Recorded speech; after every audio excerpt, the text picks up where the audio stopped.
What is up, my Squirtleites? It is I, your king, welcoming you back to more Let's Play Pokemon White. In the last episode, we finally got ourselves our first gym badge from the Striaton City Gym and its leader, Chili. Mostly thanks to the help of our loner Pokemon, Panpour over here, who I've named Amy. Now, in this episode, before we head off to the Dreamyard, because we're supposed to go collect some Dream Mist out there for that lady Fennel, who gave us HM01 Cut in the last episode, I'm actually going to head back on over here to Route 2. And as we enter this route, and as I begin my search, I want to tell you about a new Pokemon that can be obtained once you beat the first gym, and that is Audino.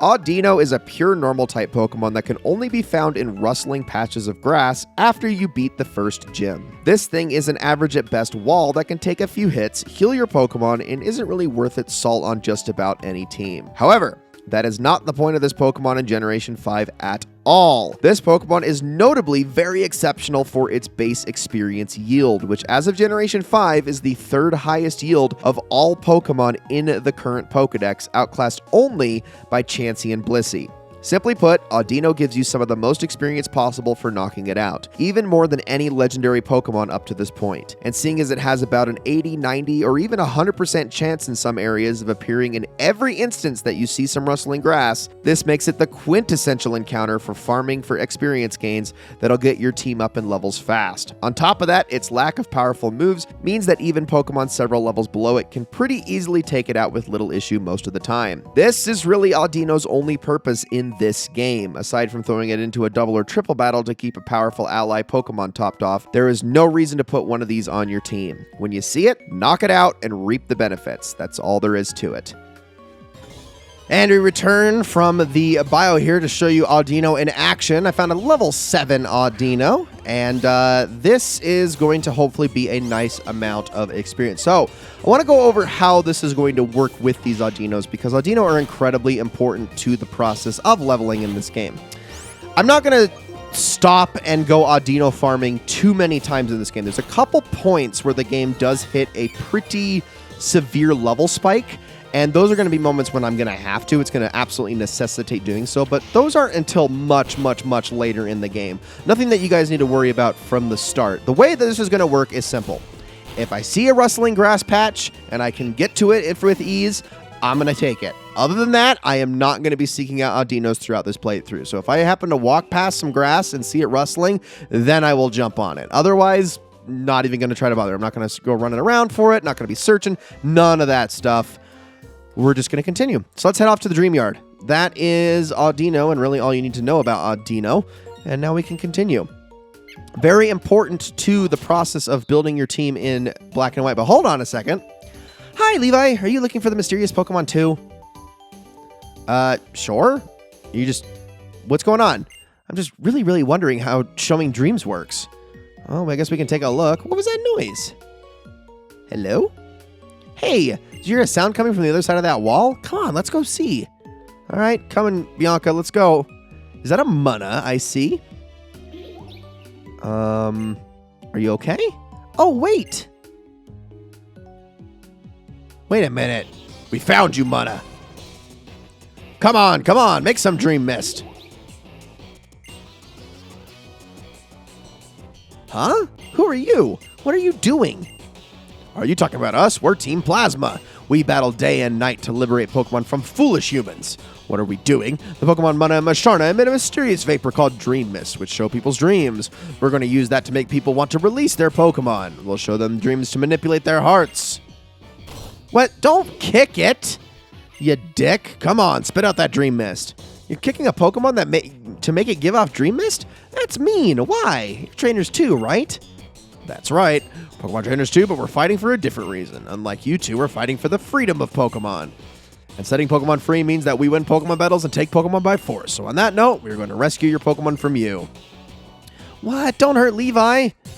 Bianca, I'll be fine. And now we're going to be doing battle for the very first time against a member of Team Plasma. In case it wasn't immediately obvious, these are the antagonists of this game. Does that make them bad guys? Well, based on the actions we see before us, probably. So, much like many other villains throughout history, Team Plasma, for some reason, even though they are clearly in the wrong, sees themselves as doing the right thing. So we need to show them the error of their ways and beat them down repeatedly. Now, they're not going to really pack too many difficult Pokemon to deal with. Team Plasma is honestly very similar to Team Rocket in that they really are only capable of using like normal types and one other type, which with Rocket, it was more poison, but also a little bit more variance. With Plasma, it's more normal and dark types. Although there are obviously some exceptions here and there. We're not taking them seriously because they're kids. Well, whatever, I'm next. So let's battle this guy. And I said before that there is one song in this game that I'm not the hugest fan of, and it's this song. This little theme right here that plays every single time you battle Team Plasma kind of annoys me, and it's not even the song itself. Once it actually gets going and you get into the song proper, it's a really good theme. It's just that little opening bit that happens every single time the Team Plasma logo splash screen comes up. I can't stand that part because the more you listen to it, the more irritating it gets, and it also just it almost like reminds me of like an alarm clock. I'm not a fan of it. That's the only part of the song I don't like, though. Otherwise, this is a very good theme. But like I said, all the music in this game is so freaking good that is a... To say that this is the worst is not a stretch, but it's also a very high bar that it falls under. And with that, at level 16, Arthur can now learn a Leaf Tornado, which is going to be his new most powerful grass move. And if you remember, we talked about how Snivy actually has a better special attack than physical attack. So, let's get rid of Wrap. No need for it. Tackle will do fine as the one normal type move. It's stronger. And now we have a special attack option that does even more damage than Vine Whip. Beautiful. I can't believe we lost, but we have to obtain the Dream Mist. Back to kicking. Wait, no! Just because she looks like a football. Not like an American football. You know what I meant. I guess a kickball would be more apt. What are you two doing goofing off? We, Team Plasma, shall separate Pokemon from foolish people. If you cannot fulfill your duties. This isn't gets us when he's gathering followers, or gets us when he's trying to control people by tricking them with speeches. Yeah, this is gets us when a plan is failed and he's about to issue punishment. At any rate, let's hurry and say sorry. We're sorry, so he forgives us.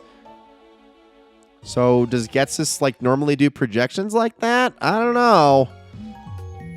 I actually think it was that thing right there, the Masharna. What was that just now? The person called Getsus appeared all over the place, and it wasn't real, right? Could it have been a dream? That Pokemon. Oh! I couldn't wait, so I came over. Is that Masharna? Aww. Mama's here. And look what they left behind. Something happened. Oh, Fennel. Well, you see, Mana was here, but Team Plasma and Mana and Masharna came and it showed us something like a dream, and then Team Plasma... Okay, I think I followed that. Masharna evolves it from Mana. So seeing Mana in trouble, it uses its power of making dreams its power making dreams into reality to save Mana. Wow, that was hard to read for me for some reason. Which means that... Wait a second. Is this the Dream Mist? With this, I can complete my research. You two can come to my house later, okay? All right, Fennel. We'll see you there in a second. Whew, how random was that? Levi, why don't you go to Fennel's house? Me? Well, I'm going to go look for the Pokemon we just saw now. I mean, I will do that, but I do want to take a look around here really quickly, given that this is a new area that we can access, and there are actually some items we can get our hands on. So, I'm going to use my Repel here. And unfortunately, for all of Pokemon Black and White's quality of life features, there's one that this game does not get that its sequel does, and it irks me. Like, this game would be the perfect Pokemon game if it had this. And that is when you use a Repel in the sequels, it actually will, like, ask you if you want to use another Repel after the fact, rather than just wearing off and forcing you to go back into the bag like so, which it's like, oh, you know, I wish that this was in this game because otherwise it would be so freaking awesome. And I mean, this game would have all the quality of life improvements I could possibly want out of a Pokemon game. But you know what? As is, it's not too bad. It's just, yeah, still a little bit more on the tedious side, much like all the 4 generations before it. And that's all the items we can get here in the Dreamyard now. Let's head on back and go and talk to Fennel and see what she has to say about the Dream Mist. Spoiler alert, though, it's nothing super groundbreaking because, unfortunately, everything she's about to discuss with us is no longer applicable. So, she's in this house, right? I believe it was this one. Am I correct on that? Yeah, I am. Okay, let's talk Fennel. Ta-da! Thanks to you, I got some Dream Mist, and now I can collect save files of various trainers. Thank you very much. As a token of my appreciation, I will give you this Sea-Gear to use. The Sea-Gear is a device related to communications, such as infrared connection or Nintendo Wi-Fi connection. Now, one of those is actually usable, the infrared part. The Wi-Fi connection, not so much. Nintendo shut down the Wi-Fi for the DS years and years and years ago, back at the same time that it shut down the Wi-Fi for the Nintendo Wii.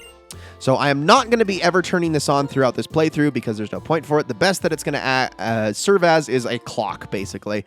And then I guess also telling me my battery, but that's not going to really do me any good either because my DS is always plugged in. If you want to turn on the Sea-Gear, touch the power symbol at the bottom right of the screen. Then after turning on the power, if you touch the question mark icon at the bottom right of the screen, you can read about the Sea-Gear.